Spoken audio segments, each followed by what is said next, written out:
For 10 years I received invitations to participate in the New Year's night vigil, to ring in the new year in the presence of God, and during those 10 years, there were 9 no's and 1 yes. And that yes was what transformed my life, it was what changed my story.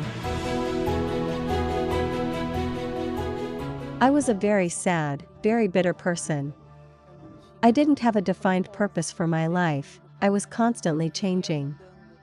One minute I wanted to do one thing, I wanted a certain profession, I wanted a certain relationship, I wanted to be closer to my family.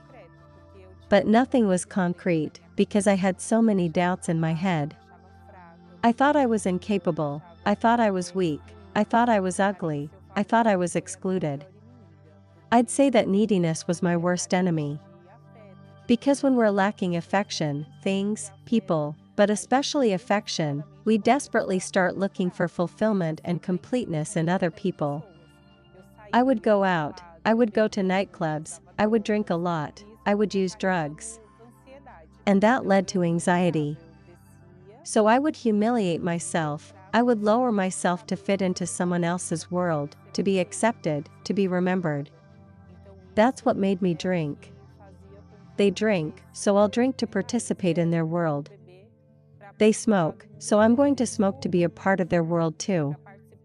They swear, they use slang, they wear clothes like that, they listen to that kind of music, so I'm going to do it too, so I can have a little bit of what they have. Because my eyes thought that what they had was joy. So, because of this neediness, this lack of affection that I had, I didn't spend New Year's Eve with my family. So I accepted any offer. Any offer that would fill me with something, that would give me some meaning in this life. So I've spent New Year's Eve in many places, I've spent it in the countryside, I've spent it on farms, I've spent it on the beach, I've spent it at parties, I've spent it on Paulista Avenue, I've spent it in many places. But I was never happy, so it was just the new year. The happy there was just a word, because at that moment I felt empty, I felt anxious, I felt lost, I saw people making proposals and plans, and I didn't have that. I didn't know what to do, because every year it was the same thing. So I made many wishes on the beach, jumped over waves, even wore different colors so that my wishes would be granted, to have a new life, to be a new person, to be a new me.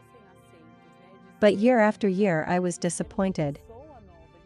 So, for 9 years I tried searching, trying to find something that would fill this void I had inside me. Then, on the 10th year, my grandmother invited me. I asked her what she was going to do, and she said, "I'm going to church, come with me."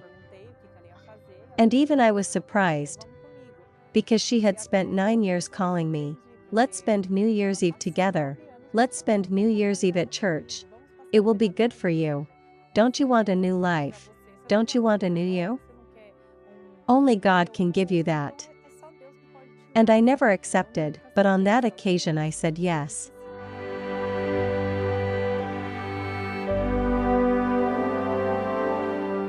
And I remember arriving tired, not physically, but inside. I was tired, I was exhausted, and on that day I had no purpose for anything. I didn't have that ready-made list of what I was going to do throughout the year, the points I was going to improve, the course I was going to start, the career I wanted to pursue. No, I only went to see if God would accept me. And I arrived, I attended the meeting.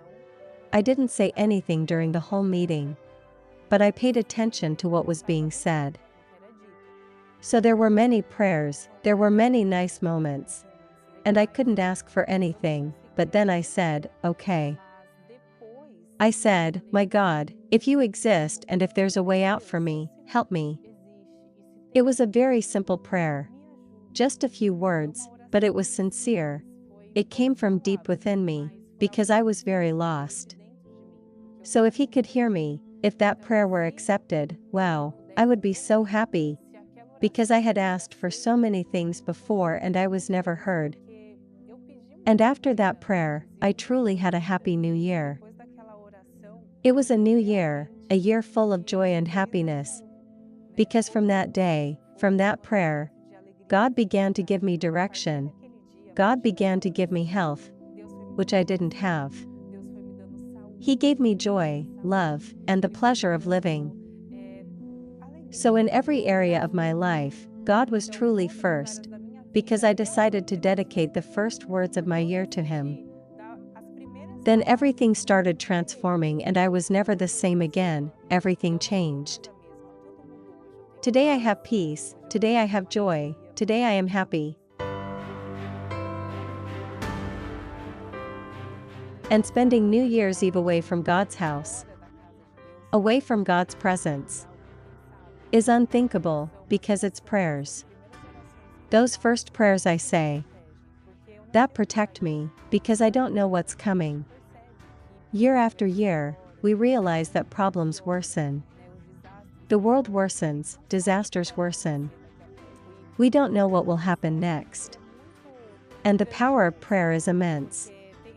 Because there's even a verse that says God keeps all our prayers.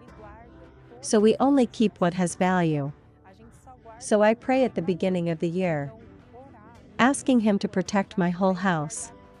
For God to bless not only my year but theirs as well. I know I will be heard. Because it is very valuable to God to speak to the Almighty and ask Him. Because He is our Father. So I won't spend, I won't trade. I won't negotiate. Spending New Year's Eve outside of God's presence.